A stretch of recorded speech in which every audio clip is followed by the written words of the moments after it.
Here we have the Hofner HA-GC Electro-Acoustic guitar. The GC stands for Grand Concert, which is the name given to this particular body shape and body depth, with I think the more modern edition of a cutaway. Okay, the tuners on the Hofner are big chunky Grover tuners, so you can trust those implicitly. Headstock is faced with rosewood with the Hofner logo there in gold. Rosewood fretboard, traditional dot markers.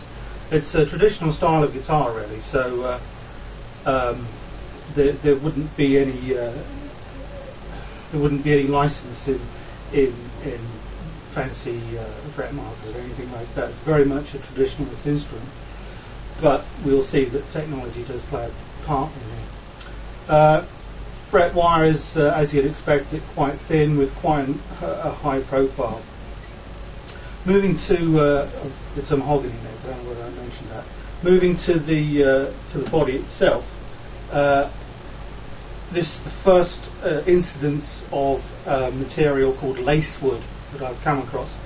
Lacewood, I don't know the history or the entomology or whatever it is of woods, but it does have quite a lovely colour, which I would describe as a sort of a chocolatey mocha, and probably more importantly, it has a beautiful grain, which is a cross. The best I can describe it is a cross between a flamed maple and a quilted maple. It's very, very unique look to the grain.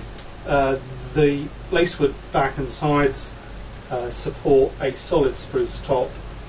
The bridge, traditionally rosewood. This is nicely shaped.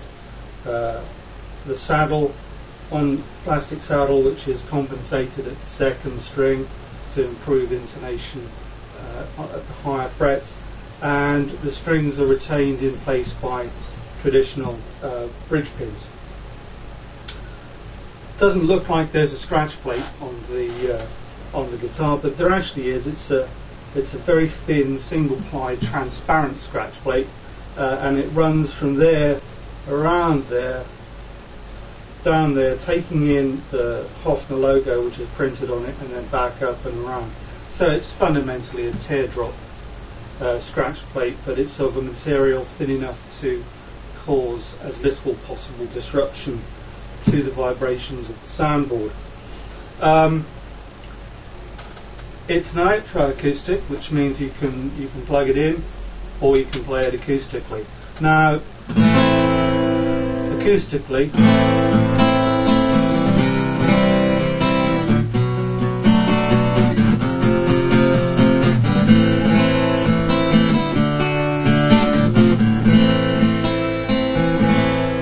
you get a good feeling of the sound. It's not a huge bass response due to the size and limited depth of the body, but it does have a nice chime to it, and it comes across as a well balanced sound. So you can use it for rehearsals or practice, or for barbecues or acoustic gigs with not much of a problem. For more volume, larger gigs, and this is why it's an electroacoustic, there is a pickup and an EQ section involved. And the pickup is actually a B-band pickup, which is it's not brand new technology, it's a few years old now, but it's quickly taking over from the old piezo pickups. And those people I know that use electroacoustics and gig with electroacoustics do say that it is superior. I gig with an electroacoustic which has a B-band, so I would add my voice to that. So how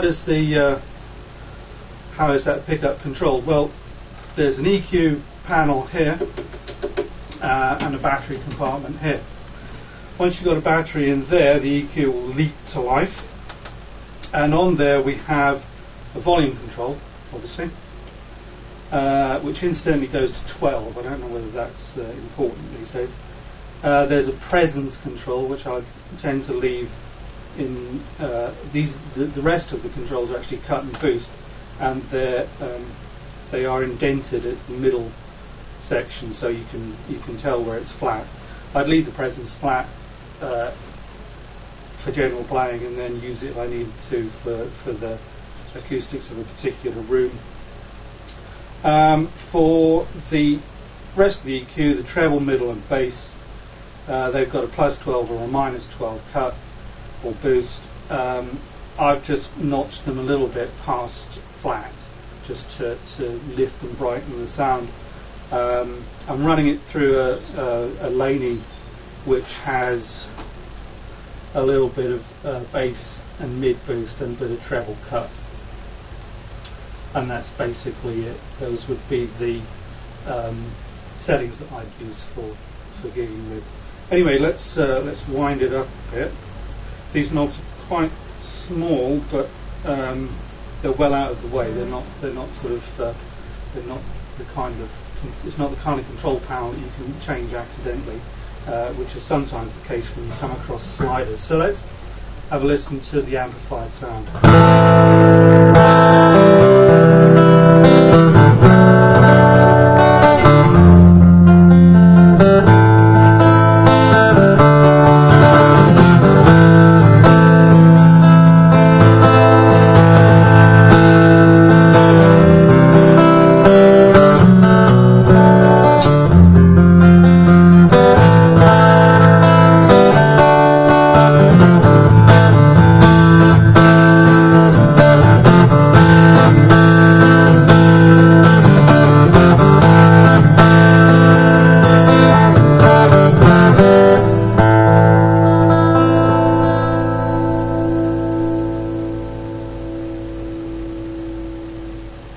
So there you have it. It's a sort of a mid-priced guitar.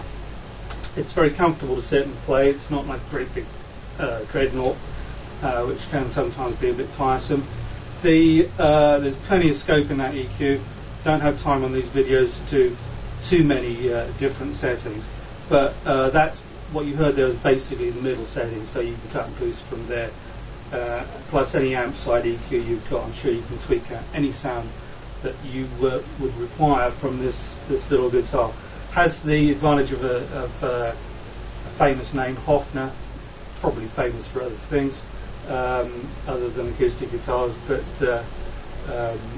their violin bass, of course, is an iconic product.